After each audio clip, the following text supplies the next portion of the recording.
Hello, bonjour à toutes et à tous, j'espère que vous allez bien. Je ne suis pas tout seul pour ce premier live du mois de février. J'ai un invité avec moi. Après avoir accueilli Evan Gilter, après avoir accueilli Théophile Nael, Alessandro Giusti, Sami Mektouni, Yamini, Steven Haydens et Enzo Dellini, merci d'accueillir comme il se doit Jules Caranta, 16 ans et nouveau pilote du Red Bull Junior Team.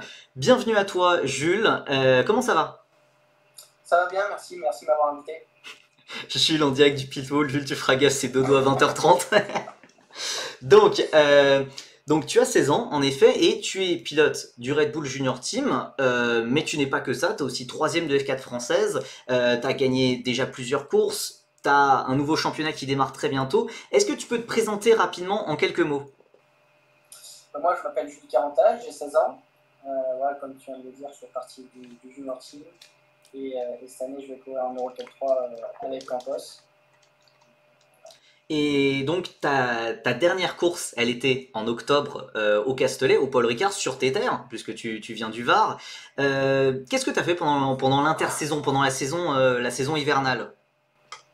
Bah, je me suis beaucoup préparé physiquement parce que voilà, l'Euro Cup, c'est une voiture qui est plus dure à conduire qu'une F4. Voilà, surtout au niveau des G, parce que c'est une voiture qui a énormément d'aéro. Voilà, on peut aller jusqu'à 2 ou 3G. Voilà, ce qu'on ne prend pas avec une Formule 4. Euh, mais bon, franchement, c'est vraiment une super voiture. Et puis je me suis aussi entraîné sur mon simulateur pour garder un peu l'esprit de compétition, voilà, en faisant des courses en ligne et pour ne pas être perdu en arrivant au premier week-end de course. Ok. Le simulateur qu'on voit derrière toi, c'est ça? C'est ça, C'est ça. voilà. Purée, beau matos. Ouais, Merci. alors ton micro est toujours un peu faible. Enfin, on t'entend très bien dans le sens où on comprend tout ce que tu dis, mais le son est un petit peu faible. Je sais pas si toi t'as un moyen de l'augmenter, puisque moi je suis à fond. Peut-être sans ça, c'est bon. Ouais, j'ai l'impression que c'est un peu mieux. J'ai Ok, l'impression. bon. Bon, on reviendra un peu plus tard sur ton programme 2025 avec Campos, avec Red Bull, etc. On va reparler de 2024 et ta découverte de la monoplace, puisqu'au final, bah, ça fait que un an que t'es en monoplace. Tu as donc fait la Formule 4 française, tu es un produit de la FFSA Academy comme Isaac Adjar, lui aussi troisième de F4 française, tiens, Pierre Gasly, lui aussi troisième de F4 française, et tous les deux qui ont été pilotes Red Bull. Il y a eu 4 victoires sur des courses principales à grille inversée. Est-ce que toi, en début de saison, quand tu as commencé, tu t'attendais à jouer vraiment tout devant avec les meilleurs directement sur ta première saison? Pas du tout, voilà, je suis arrivé à Nogaro en me disant que j'allais faire mon mieux. Même si les tests de pré-saison s'étaient bien passés, voilà, on sait que entre les essais et la course, il peut y avoir des différences. Mais voilà, quand j'ai vu que je pouvais me battre devant, que voilà, les résultats étaient assez positifs. Ouais, j'ai vu aussi que je pouvais me battre pour le championnat, mis toutes les chances de mon côté. Et voilà, j'ai réussi à me battre pour la victoire du championnat jusqu'au dernier team. Ok, puisque oui, au final, c'est vite devenu une bataille à trois. Il y avait, enfin, vous trois, vous avez remporté le championnat avec donc toi, Taito Kato, Yannis Steven Haydens. Au bout du compte, tu termines à 266 points, ce qui en temps normal serait un score de champion, mais voilà, tu finis à 14 points du champion Taito Kato. Qu'est-ce qui aura manqué selon toi à la fin? Euh, Bah, je pense un petit peu d'expérience de course, voilà, ce qui est normal.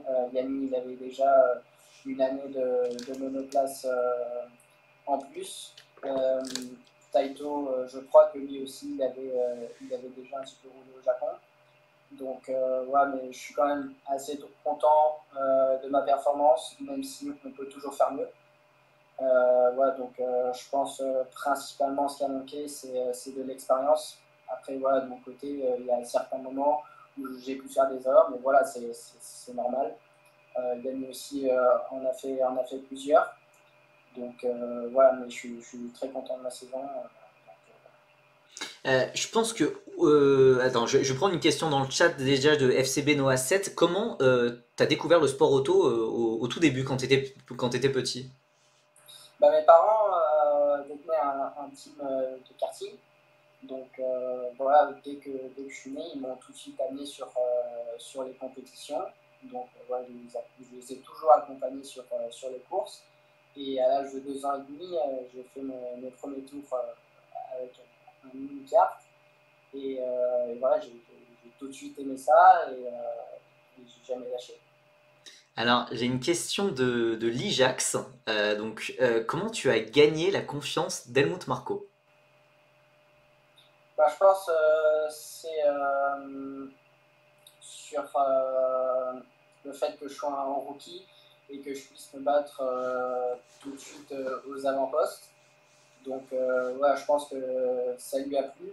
Mais aussi à Gérès, c'est mon adaptation avec la GP3 parce que je n'avais jamais roulé avec une autre voiture qu'une Formule 4, donc être tout de suite de devoir performer devant une Marco avec une GP3, c'est pas quelque chose de facile. Donc voilà, je pense que ce qui m'a aussi un peu impressionné, c'est mon adaptation. Parce que pour remettre un peu de contexte, donc tu as participé au Red Bull Driver Search, qui est un programme de détection organisé par le Red Bull Junior Team. C'était juste avant tes 16 ans à peu près, donc sur le circuit de Jerez, où tu vas faire tes débuts ce week-end en Eurocup 3. Comment ça s'est passé? Genre, c'est eux qui t'invitent, c'est toi qui les contactes, comment tu as été invité à ce Red Bull Driver Search?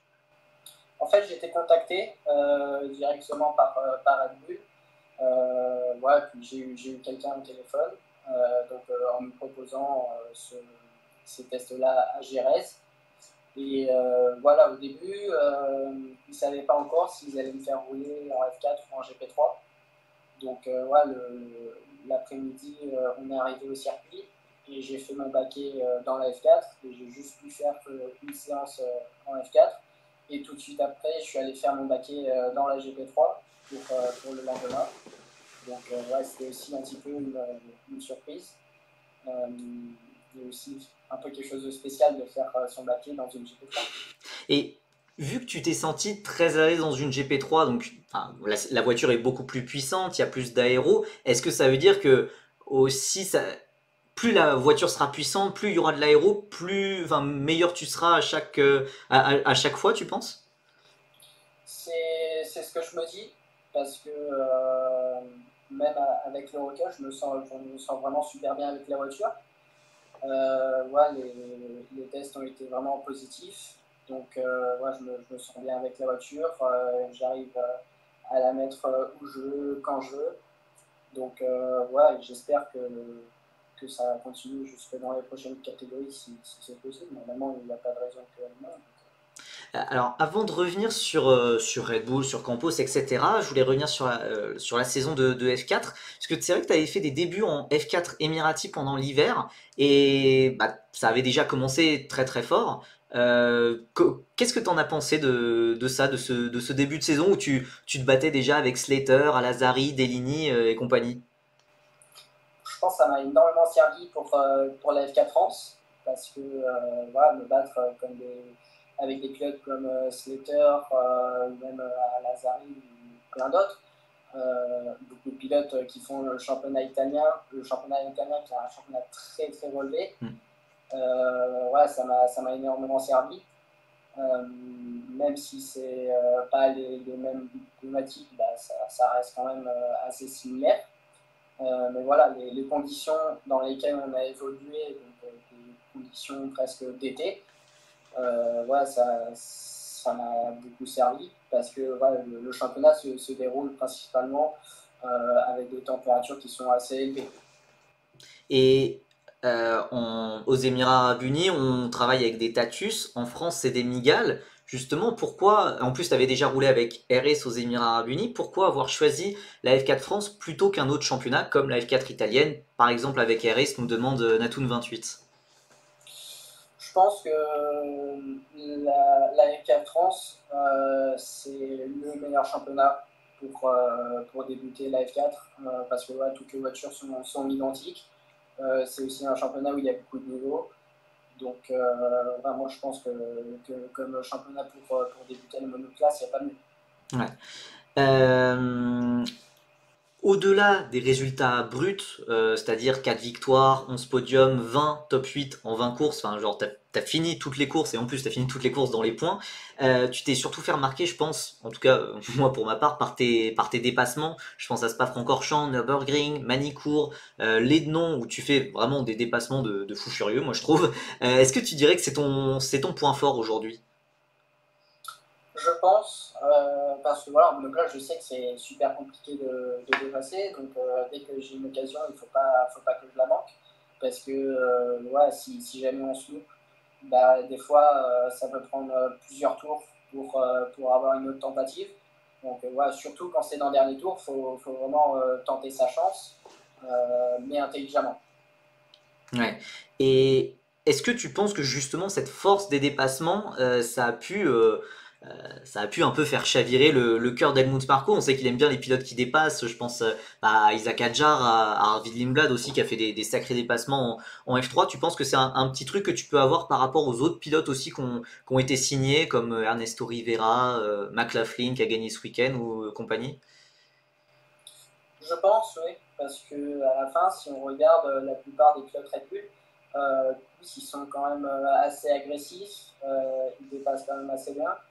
Donc voilà, mais même Helmut Marko m'avait dit quand, que j'avais une bonne agressivité sans forcément aller dans l'excès. Ouais.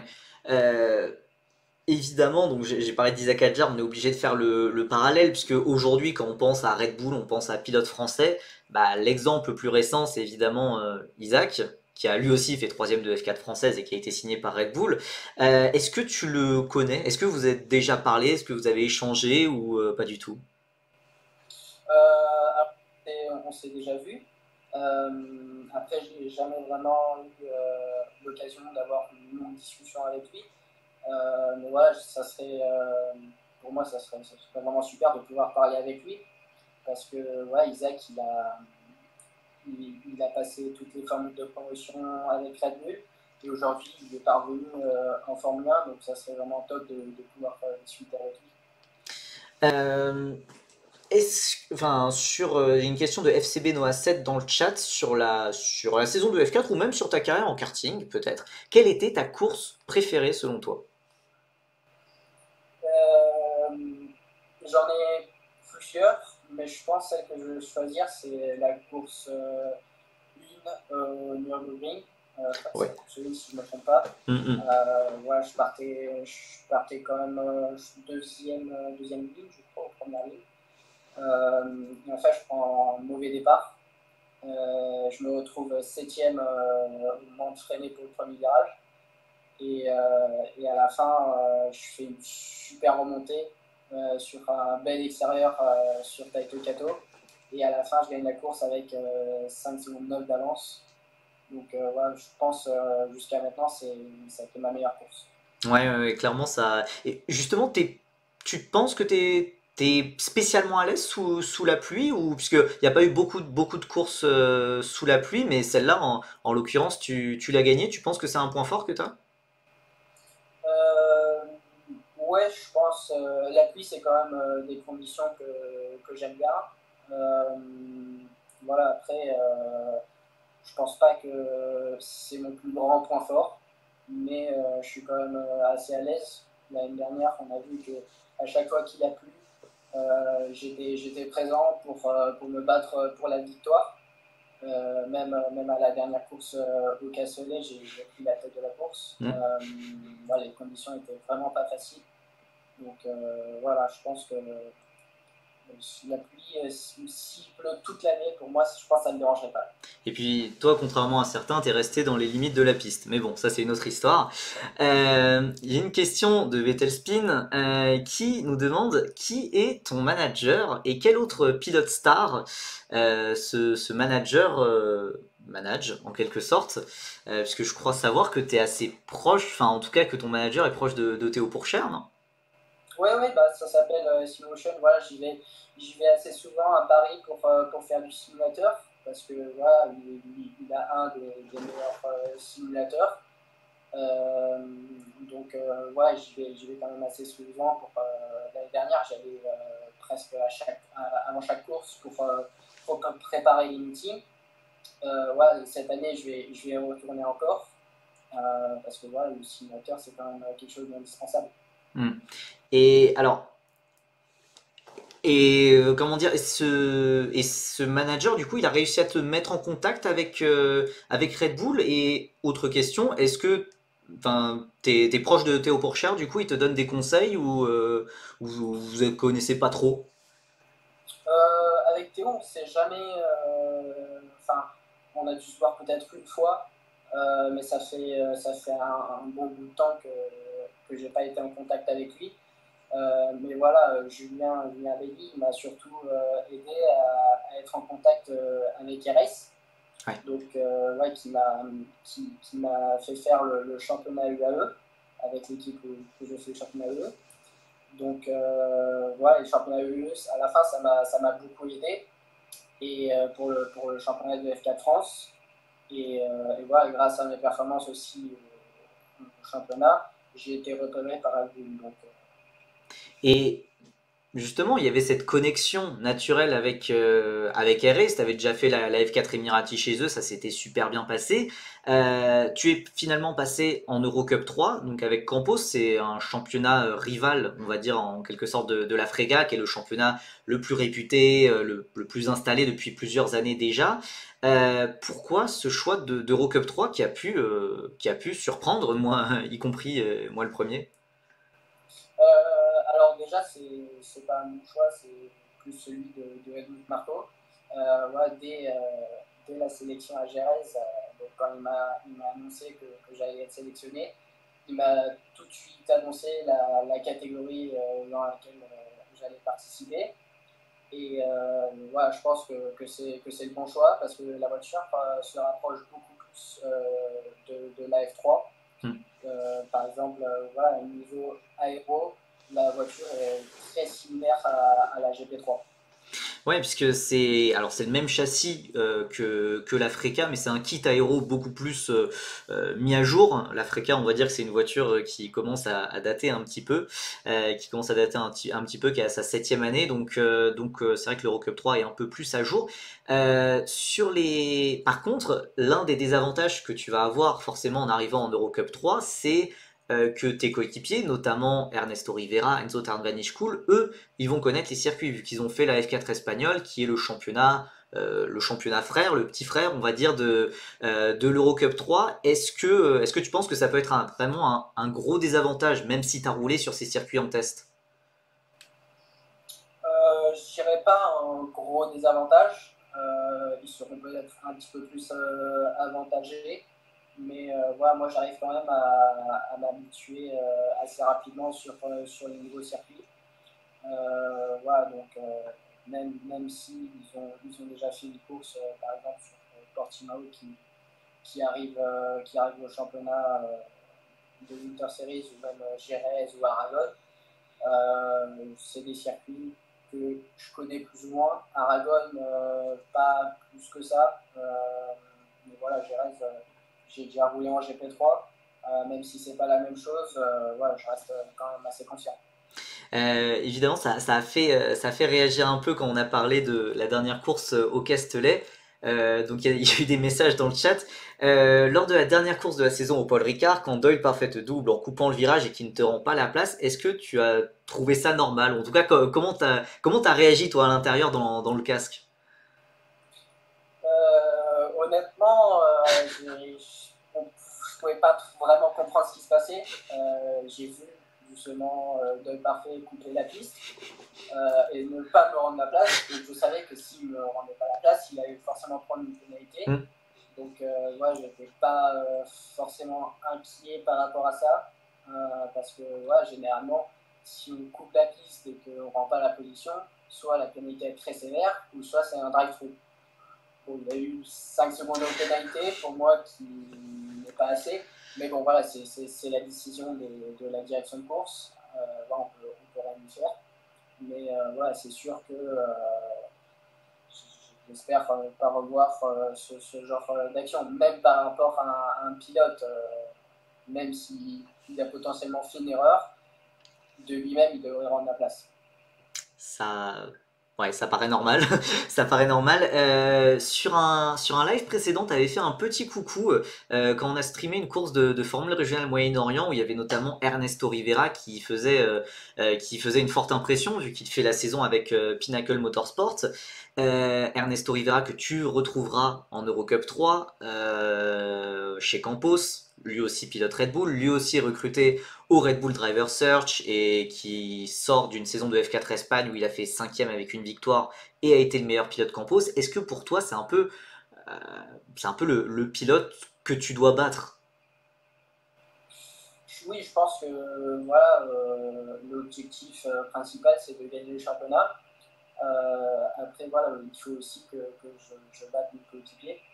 Euh, Après, voilà, mes coéquipiers, ça va pas être mes seuls adversaires. Il y aura aussi tous les autres pilotes du championnat. Voilà, les pilotes, que ce soit les pilotes de MP ou Granex ou d'autres teams, voilà, ils vont être très compétitifs. Donc, voilà. Et donc oui, enfin après, alors les annonces commencent à tomber, notamment cette semaine, vu qu'il y a l'Eurocup 3 Winter Series qui débute. Donc il y a MP qui a l'air d'avoir un sacré line-up aussi. Il devrait y avoir Valerio Rinicella, Maciej Gladic, Mattia Colnaghi, qui sont aussi des pilotes qui ont brillé en F4 espagnol. Euh, alors, il y a eu une fin de saison un peu chaotique en Eurocup 3, mais visiblement MP et Campos ont l'air d'avoir des performances à peu près égales au bout du compte. Toi, quand tu vas attaquer ta saison d'Eurocup 3, est-ce que l'objectif ça va être directement le titre, même face à des pilotes d'une telle valeur?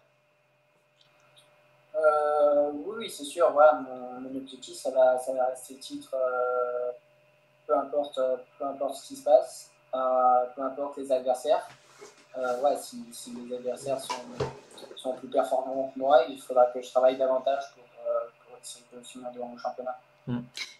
Ouais. Et ce week-end, justement, il y aura l'Eurocup 3 Winter Series. Il devrait y avoir beaucoup de pilotes de F3, notamment parmi tes coéquipiers, sans vouloir spoiler des annonces de Campos qui devraient bientôt venir. Est-ce que tu stresses un petit peu à l'idée d'affronter des pilotes qui ont déjà beaucoup plus d'expérience que toi, qui ont déjà brillé devant les patrons de la F1 en support de Grand Prix de Formule 1, ou t'es prêt à relever le défi, t'es là, t'es prêt à apprendre et à donner le meilleur, quoi. Non, c'est sûr que je vais relever le défi. Mais voilà, même si c'est des pilotes plus expérimentés, voilà, c'est toujours possible de les battre. Donc voilà, il va falloir que je mette tout ce que j'ai. Un peu comme l'année dernière en F4 France face à Gami et Kaito qui étaient deux pilotes plus expérimentés. Et à la fin, voilà, j'ai réussi à jouer avec eux. Donc pour revenir un peu sur ce qui va se passer ce week-end, puisque je pense que c'est une question qu'on a faite avant, genre au moment des problèmes techniques, l'Eurocup 3 Winter Series, c'est un nouveau championnat, un nouveau mini championnat de 3 meetings avant la vraie saison d'Eurocup 3 qui débute en mai. Comment toi t'abordes ce championnat? Est-ce que c'est juste de la préparation, juste du kiff, pas de pression, etc. Ou t'es déjà dans l'objectif de top 5, podium, victoire Mon objectif, je pense, pour la Winter Series, l'objectif principal, ça va être de préparer le championnat d'Eurocup 3. Après, ouais, si je peux me battre pour le titre, j'irai me battre pour le titre. Mais d'abord, faut que je prenne de l'expérience avec cette nouvelle voiture. Voilà aussi bien gérer le push to pass, qui est tout nouveau pour moi. Donc voilà, ça va être surtout de la préparation. Attends, il y a le push to pass en Eurocup 3? Ouais, ouais, ouais. Comme en Freka. Ah ok, c'est nouveau ou... Non, je crois pas, non. Ah Non. Enfin, d'accord. l'année dernière, en tout cas, il y avait le push to pass. Après, les années d'avant, je sais pas. Mais l'année dernière, en tout cas, il y avait. Ok, d'accord. Bah my bad, écoute, merci, merci de l'info du coup. Parce que ok, bah écoute, j'en apprends tous les jours. Il y a une question d'Homero qui te demande qu'est-ce qui selon toi a poussé Red Bull à te placer en Eurocup 3 plutôt en Freca, qui est la solution un peu évidente de facilité, on va dire. Alors, à la base, le parcours, je voulais me placer directement en F3. Classique, Bon, classique Helmut Marko. il y avait plus de place. Et voilà, je pense qu'il a choisi l'Eurocup 3 parce que voilà, vis-à-vis aussi de l'équipe, parce que là, si je continue avec Red Bull, voilà, quand je vais évoluer dans les catégories, ça sera, je pense, principalement avec Campos, parce que Red Bull fonctionne beaucoup avec Campos. Donc voilà, c'est pour cette raison-là. Et puis aussi, l'Eurocup, c'est une voiture qui est plus performante que l'Africa, donc qui a plus d'aéro, qui est un peu plus compliqué entre guillemets à conduire, donc qui se rapproche plus d'une Formule 3. Ouais, c'est ça, ouais, c'est ça, de toute façon. Préparer davantage le passage à la Formule 3. Ok, ok. Y a une question de Darksider83. Au cours de la saison, en quoi consistent les semaines où tu n'as pas de course? Est-ce que c'est du simulateur? Est-ce qu'il y a un rattrapage des cours? D'ailleurs, est-ce que tu es encore scolarisé? Est-ce que tu travailles avec Red Bull? Est-ce que tu vas à l'usine? Bref, comment tu vas occuper tes semaines où tu ne roules pas? C'est de la préparation physique, voilà, comme tout le temps, du simulateur, mais aussi travailler les cours, voilà, parce que je suis toujours scolarisé au CNED. Après, voilà, je vais aussi pendant l'année aller au HPO de Campos, mais aussi chez Red Bull Hamilton Keynes ou même à Salzbourg en Autriche. Donc voilà, je serai toujours occupé à aller quelque part ou faire quelque chose. Ah oui, t'étais invité par Red Bull à un match de Ligue des Champions là, la semaine dernière. Ah oui, franchement, ce qu'ils ont organisé, c'était vraiment top. Euh,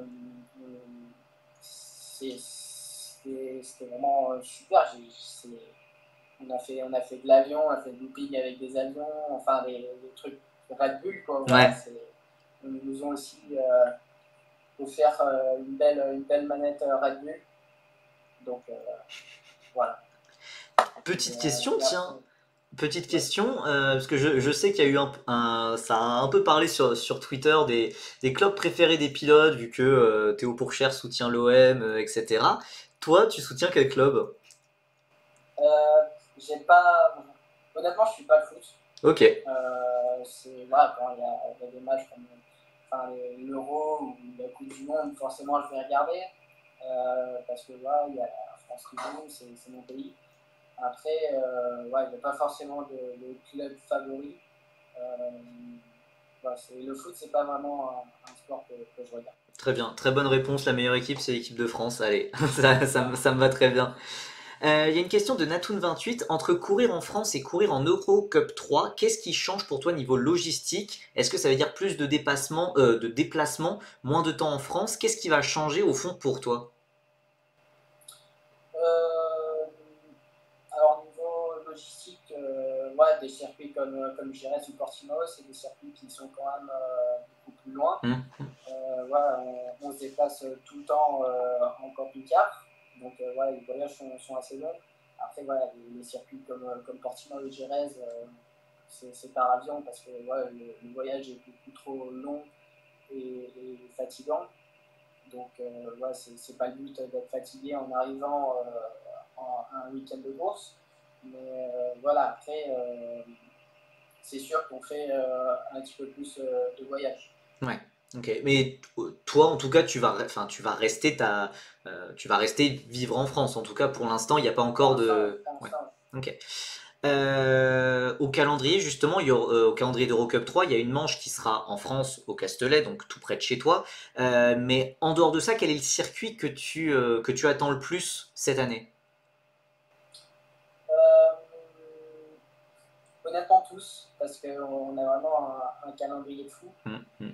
Voilà, on va sur beaucoup de circuits type comme Spa, Monza, voilà, plein de circuits où la Formule 1 ils vont. Donc, non, franchement, j'ai super hâte de commencer le championnat. Donc, voilà, et puis, je vais découvrir un tout nouveau circuit que avant je ne connaissais même pas, c'est le circuit d'Assen. Ouais. Donc d'habitude c'est la MotoGP qui est là-bas. Donc voilà, un circuit qui n'a pas l'air facile, avec que des virages rapides, donc ça va être difficile de dépasser aussi. Donc voilà, ça va être une découverte aussi. Ah, il y a une question intéressante d'Astrius53. Est-ce que les rookies, est-ce que les jeunes pilotes comme toi regardent beaucoup de courses du championnat passé ou présent pour analyser le comportement des pilotes, le comportement de tes adversaires notamment? Oui, c'est quelque chose que je fais parfois. Euh, voilà, ça m'aide à un peu voir comment les pilotes réagissent. Après, c'est sûr que de l'extérieur, c'est pas le plus facile pour voir le comportement des pilotes. Voilà, le mieux, c'est sûr, c'est d'être dans la course, à l'intérieur de la voiture. Après, voilà, quand les choses comme ça ne sont pas possibles, c'est toujours bien de regarder la caméra extérieure. En parlant de regarder des championnats, toi, est-ce que la F4 France, est-ce que tu vas continuer à suivre le championnat cette année? Est-ce que t'as des jeunes pilotes que toi t'as repérés et t'as hâte de voir ce qu'ils vont faire? Ah oui, bien sûr. Bah, voilà, je vais essayer d'être présent sur quelques manches du championnat de France. Donc, ouais, tout en suivant le championnat. Et voilà, je pense qu'ils vont avoir un beau championnat voilà, avec beaucoup de jeunes pilotes qui vont s'affronter. Donc, voilà, ça va être un beau championnat et ça va être à suivre. D'ailleurs, pour petit aparté, pour la Formule 4 française, la liste de pilotes devrait pas tarder à arriver et globalement tous les pilotes sont signés, mais on attend juste que la FFSA se décide sur les numéros de course à attribuer sur les pilotes. Toi, ton numéro, il n'y a pas trop de doute, le 83, c'est pour le VAR, c'est ça? C'est ça C'est ça, d'accord. Et donc c'est un numéro que tu garderas aussi cette année. aussi. Ouais, ouais. D'accord. On m'a demandé pour le 83 et ça a été accepté. Ok. Et donc, c'est le numéro que tu auras aussi en Formule 1 pour la saison 2029, c'est ça? J'espère, j'espère. Il y a une question de Cyclo Exane avec une arrivée chez Red Bull de ton côté, arrive aussi plus de visibilité, plus de pression sur les réseaux sociaux. Est-ce que c'est quelque chose que tu te sens prêt à gérer puisque ça ne fera que s'accentuer au fil de ta progression dans l'échelle des formules de promotion? Non, c'est pas vraiment quelque chose qui m'impressionne. Voilà, si jamais ça devient incontrôlable,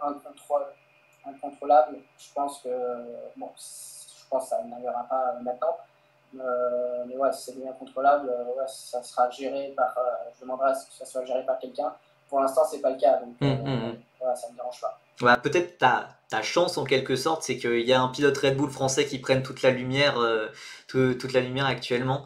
Mais justement, un peu en lien avec cette question, j'avais envie de te demander, puisque tu as été annoncé comme signature du Red Bull Junior Team en cours d'année de F4 France, est-ce que t'as, est-ce que le fait de devenir pilote Red Bull, ça a pu changer euh, un peu la façon dont les autres te voyaient? Est-ce que tu as senti que les autres pilotes, ils voulaient battre le pilote Red Bull? Est-ce que tu as ressenti ouais, plus d'attention sur tes épaules?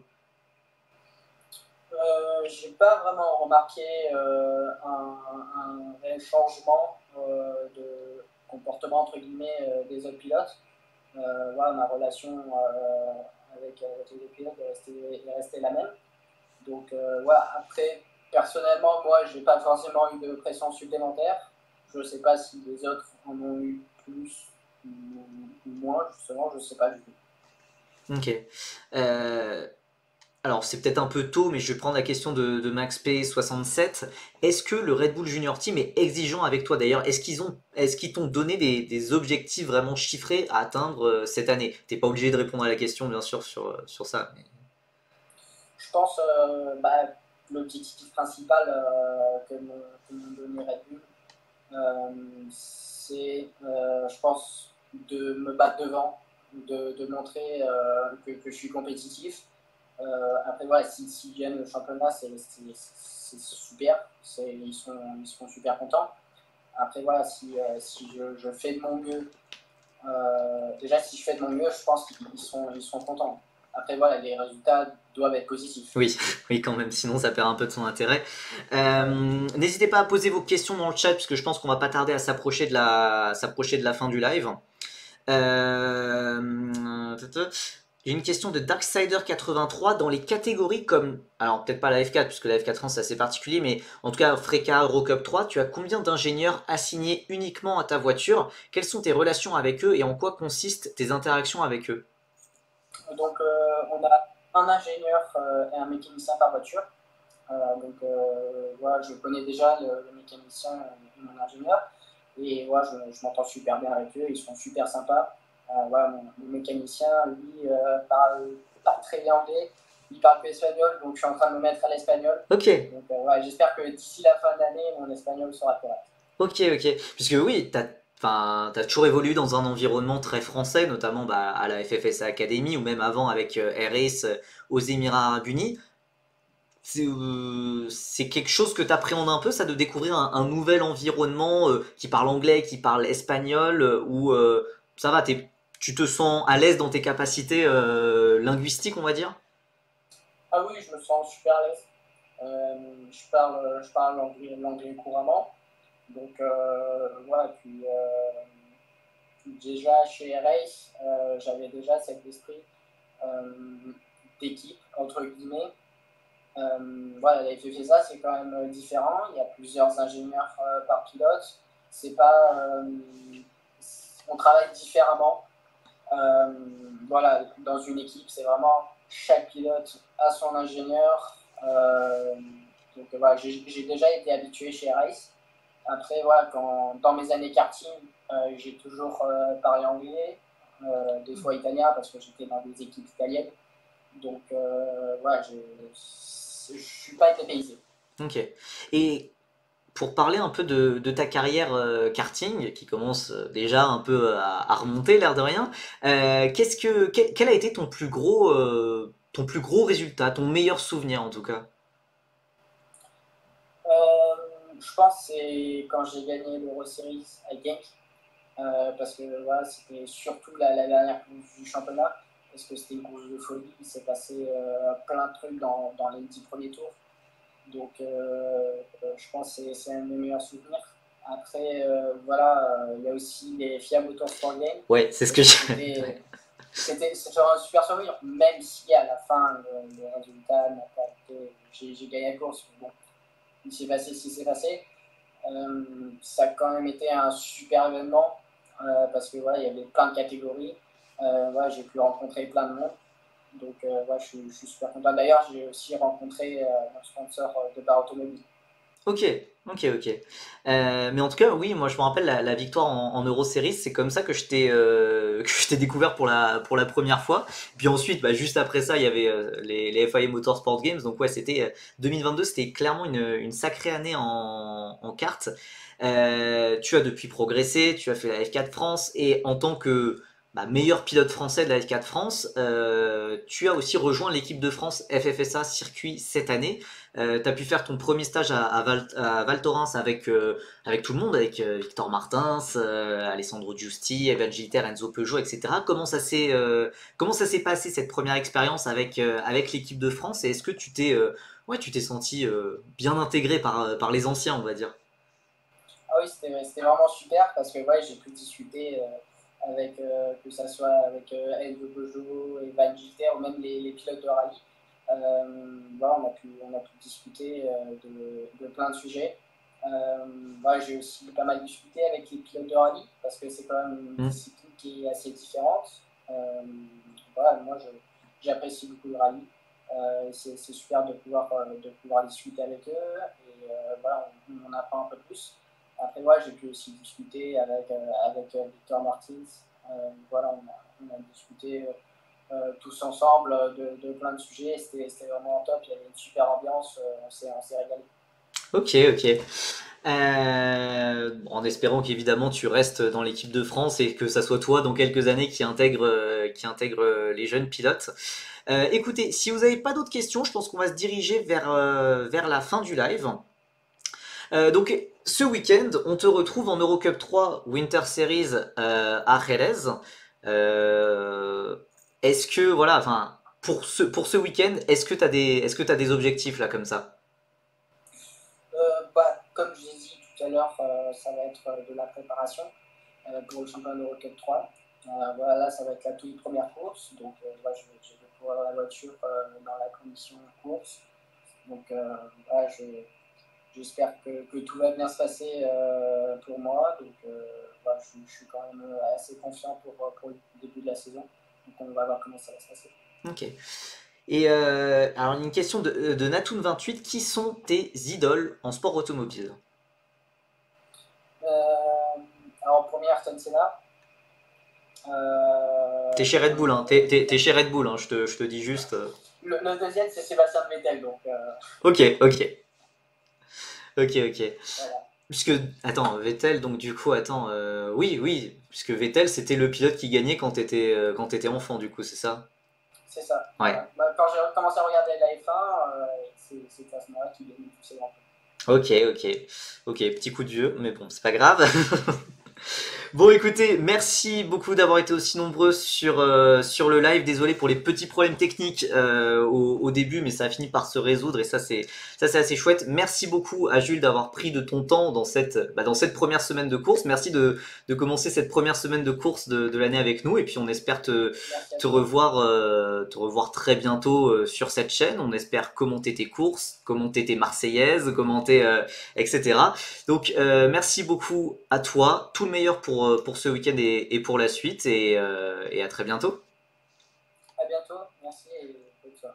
Allez, passez à tous une très bonne soirée, on se retrouve très bientôt, probablement dans mercredi ou jeudi pour faire un live pour parler plus en profondeur de ce week-end qui arrive. On a l'Eurocup 3 Winter Series, on a la Formule régionale Moyen-Orient, on a beaucoup d'autres choses, on a la finale de Formule régionale Océanie. Bref, ça va être un sacré week-end de sport auto. Donc on se retrouvera pendant la soirée. N'hésitez pas à me suivre sur les réseaux sociaux, à suivre Jules Caranta sur Instagram, sur TikTok notamment. J'ai juste mis Instagram et TikTok, je sais pas si t'es présent sur d'autres réseaux sociaux.